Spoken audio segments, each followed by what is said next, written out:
Hey guys, CJ with Risk Supremacy here. Today I wanted to go over some of the Mage PvP specs with you. There is a Pyromancer spec that is in high demand currently. It does a lot of damage output. However, if you're like me and you usually like to PvP by yourself or with a couple friends, the Chloromancer Warlock spec will actually help out a lot more because you have a lot of healing, a lot of survivability, and a good amount of damage output. So starting with this spec, as we're leveling, we're going to put our first 3 points into Accelerated Growth and a point into Magical Affinity. Then we put our 2 points into Accelerated Growth to finish it off, 1 point in Bloom. Come back over to Warlock, give it a point in Magical Affinity, and then our 2 points into Healing Slipstream in Chloro, and 1 point into Nature's Corrosion. We put another point in Magical Affinity, head back to the Chloromancer tree, 2 points into Nature's Corrosion, and a point into Empowered Veil. Our 4th point into Magical Affinity, and then 2 points into Empowered Veil in Chloromancer, and 1 point in Synthesis. Coming back, we'll finish up Magical Affinity in Warlock, and then head back over to the Chloromancer tree for Phytogenesis.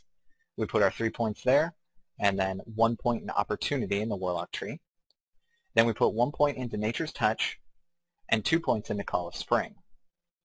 We'll put our other point into Opportunity, and then finish up Call of Spring with the next 3 points, and 1 point in Opportunity. Right now you have a very good amount of survivability. You have a very solid amount of healing and also some good support from the Warlock tree. Obviously 25, 26, and 27 we want to put into Raised in Nature. That's going to increase the endurance you have, and then 1 point into Opportunity.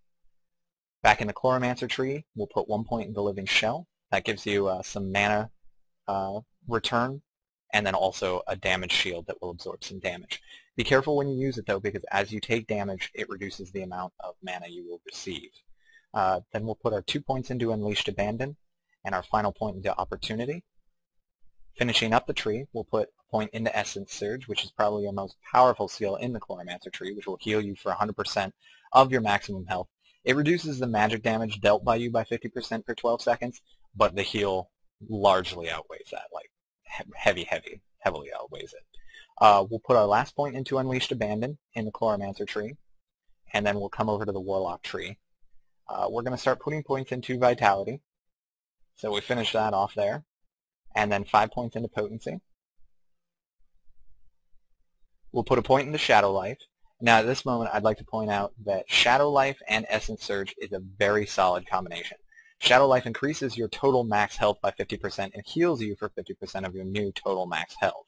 It's got a 3-minute cooldown, but it lasts for 20 seconds and it's very powerful. Couple that with Essence Surge and you have an even larger heal because it can heal you or an ally for 100% of your max health, which Shadow Life increases. So keep that in mind when you use either of those. You want to use them in tandem because it'll get a really heavy heal out. We'll put 4 points into Dark Power, and then 5 points into Improved Warlock Armor. Now, obviously, my character isn't level 50 yet. I've been working on her. She's only been played for about 2.5 days worth of playtime. But once you hit 50, you'll have a few more points. So the last points you're going to use, you're going to flesh out with 1 more point in Dark Power to cap that off, 2 points in Improved Warlock Armor to cap that off, and 1 point into Nedra's Essence.